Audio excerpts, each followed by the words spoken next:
Good morning, guys. It's Carissa from Refurb to Invest, bringing you another episode of Monday Morning Insights.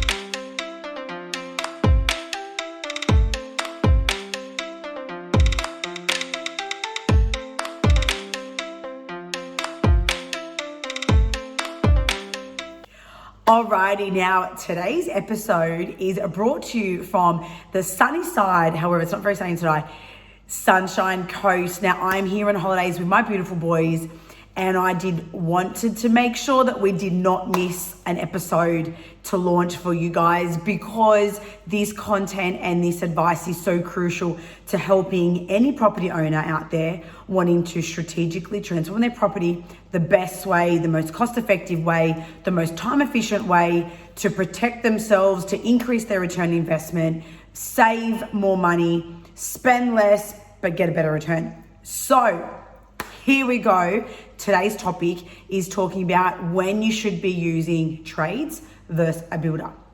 Now, I talk to people all the time and I always get told, no, I don't need a builder. We're just doing like cosmetic work. What does cosmetic work actually look like, and what does that actually mean? Now, yes, you may not be tearing down walls, you may not be putting up beams, but the minute you start touching kitchens, bathrooms, flooring, electrical, plumbing, laundries, still cosmetic, but you're now dealing with many trades. So the risk to the property owner is far exceeded a lot higher when you're dealing with everyone individually.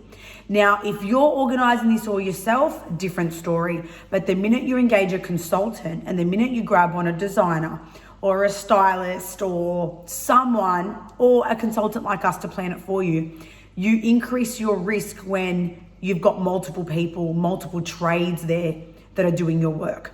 So if you jump on, and I want to specify this to make sure, and all my clients hear this from me every single time, because most people don't understand when they should or shouldn't use a builder. But if you jump on the Fair Trading website, it actually specifies and outlines that the minute there's more than one trade and the minute that you're doing things like electrical and plumbing, it technically should be a builder that you engage. And if the total spend across all those works is greater than $20,000, then that builder should be giving you home warranty insurance to ensure that the work is covered for the period of the job and for 6 years later. So if that builder disappears or goes bankrupt or dies or any circumstance and there's a problem with your bathroom, insurance covers to cover that for you. So it's a protection for you. But what I find is most people go, no, I don't want to pay the insurance, or no, I want to save money, and they want to do it individually, and that's up to them. But I want to give you the pros and cons to this, because there is reasons when, yes, you don't need to have the builder, or yes, if you're organizing it yourself, you will save money. There's also things that will increase your risk during the project. So knowing both sides can help you better understand what's the best option for you when you make a decision on renovating your property, whatever the circumstance. So my personal and professional opinion is the minute you start touching bathrooms, the minute you start doing waterproofing, plumbing, electrical, there are too many things that could go wrong. Get a builder in.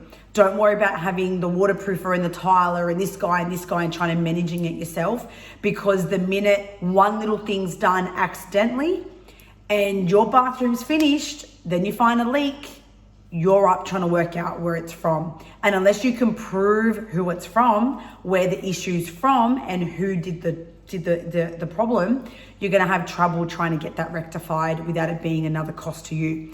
So I recommend you get a bathroom company who's got a license, a builder who's got a license, and get that whole project done with the one person. That's something like a bathroom, a kitchen. When you're talking waters, you're talking plumbing, you're talking electrical. But when you're doing multiple things, a bathroom, flooring, kitchen, that's when, yes, you've got multiple trades coming in and out. So managing that and trying to coordinate who's coming when, and if something's damaged, who's fixing it, also becomes harder. Now, that might also mean, though, a saving of 15 grand from a builder to getting 4 different trades separately. So it may not be beneficial to grab the builder. It may be better that you're running the flooring, the painter, the tiler, the electrician yourself. However, bear in mind that over the course of time, things may come up that the builders probably had contingencies for that won't cost you. Now it's costing you. Or something gets scratched or something gets broken. One of the sites recently, the tiles got smashed. So things like even the tiles getting moved from either one of the trades or from it getting delivered. Tiles were broken. So now it's who's replacing the tiles, who's at that cost. So when you've got multiple trades, it's a lot harder to manage who's doing what, and nothing is purposely damaged, but something might accidentally get damaged or get accidentally scratched or accidentally broken or accidentally removed. Who's covering the cost of that? So if that's you as the owner, unless you can prove which trade was there that day that could have happened, you're going to have things come up that you'll have to pay out of your pocket to fix. If that's a builder and on a larger scale job, 100% put it to the builder. To run those individual trades is a lot of work. So if it's a builder, everything's under them. If something gets broken, I've had jobs where I've gone in and the sink's been scratched.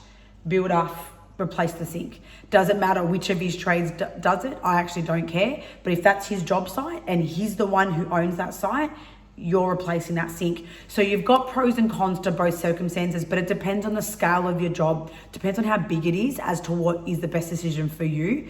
And it depends on what type of work, if it's worth you putting it through the builder or not. But I wanted just to make sure that I get you guys thinking about this, because a lot of people go, but I'm not doing structural things. It's not about it so much being structural, but if you're doing 3 bathroom renos, a brand new kitchen, flooring 2 stories, for example, painting, all brand new lighting, updating PowerPoints, new appliances, which 100% is going to probably be new fuse box or upgrading fuse box or a new circuit, new aircon. You've already got a handful of trades. Now, some people go, yep, I'll just do that all myself. If you've got experience to manage, 100%. If you don't, grab a builder. And the best option is to get multiple quotes so you can check you're getting the best deal. And that's exactly when we're doing our consulting what we do, because you need to make sure, one, that they're not putting too much of a margin, but you are protected when it's a builder doing all of that. And obviously when you're talking things like taking down walls and doing more structural, then you have to have a builder, unless you go own a builder. But that's a whole different conversation.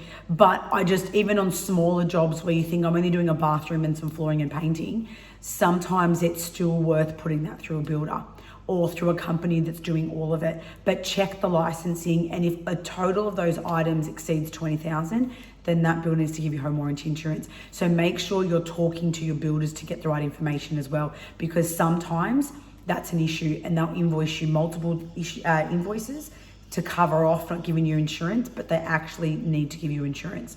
So when we're doing our projects, the builders on our panel, they have to give our clients home warranty insurance before I even let the client pay a deposit.